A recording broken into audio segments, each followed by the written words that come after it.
ma sacoche. Aujourd'hui, nous allons voir un sujet qui nous intéresse tous, la généalogie. Qu'est-ce que la généalogie? Ça vient du latin, non je déconne, ça vient du grec, généalogos, nikos, les loups,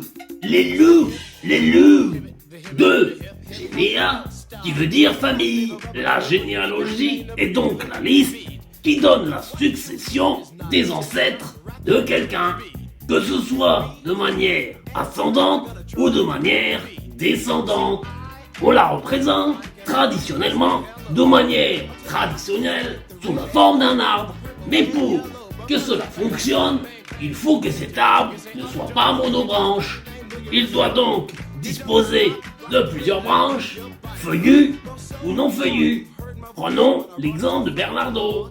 Si je suis au centre de cet arbre, au-dessus de moi, de manière imagée, nous y trouvons mon père et ma mère sur deux branches distinctes.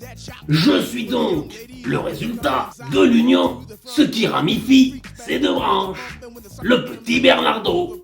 Sachez également que mon père, tout comme ma mère, ont eu également des parents. Au-dessus d'eux, nous trouvons donc deux autres branches. Et l'arbre ne cesse de croître jusqu'aux confins de nos connaissances. C'est ce que nous appelons un courant ascendant. Par la suite, le nœud que je forme est la finalité de deux branches, mais je suis également le début d'une branche. Maman se trouve sur sa branche à elle, beaucoup plus robuste. Le jour où je vais décider de poser la caresse sur ma main et y déposer une forme de semence, notre objectif sera donc de faire un nœud. Le nœud ne s'effectue pas sur Bernardo, mais à l'union des deux branches de Bernardo et de maman. Donc, nous avons vu, dans un premier temps, les courants ascendants et les courants descendants. Nous pouvons donc remonter la rivière et la descendre. Mais pour autant, nous ne sommes pas des poissons. Il existe également, de manière égale, un autre courant. Car dans le cas d'un papa et d'une maman qui s'aiment, les caresses peuvent se répéter. De ce fait, l'union des deux branches donne naissance à plusieurs nœuds.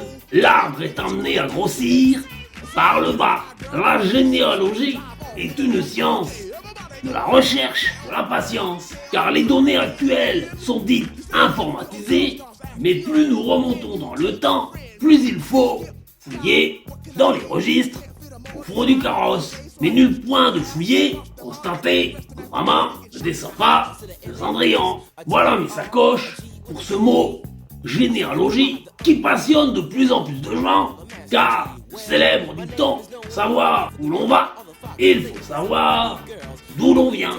Nous vivons dans le présent, mais notre futur est altéré par notre passé. Voilà mes sacoches.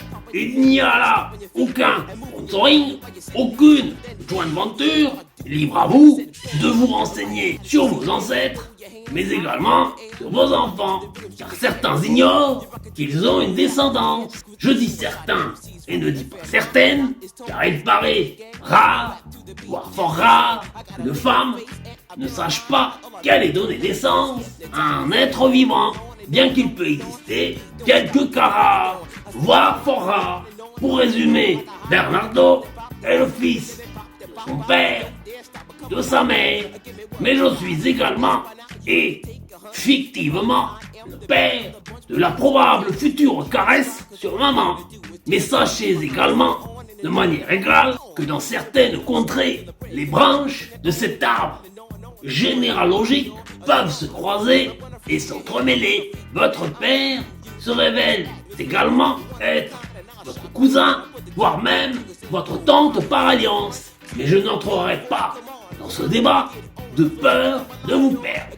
Mais si vous constatez un début de croisement de branches, je vous conseillerais de ne point aller fouiller, car vous risqueriez de vous retrouver avec des responsabilités qui, jusqu'alors, vous ignoreriez.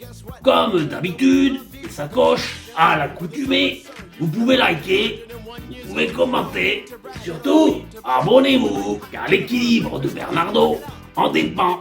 Merci beaucoup, merci, et à bientôt.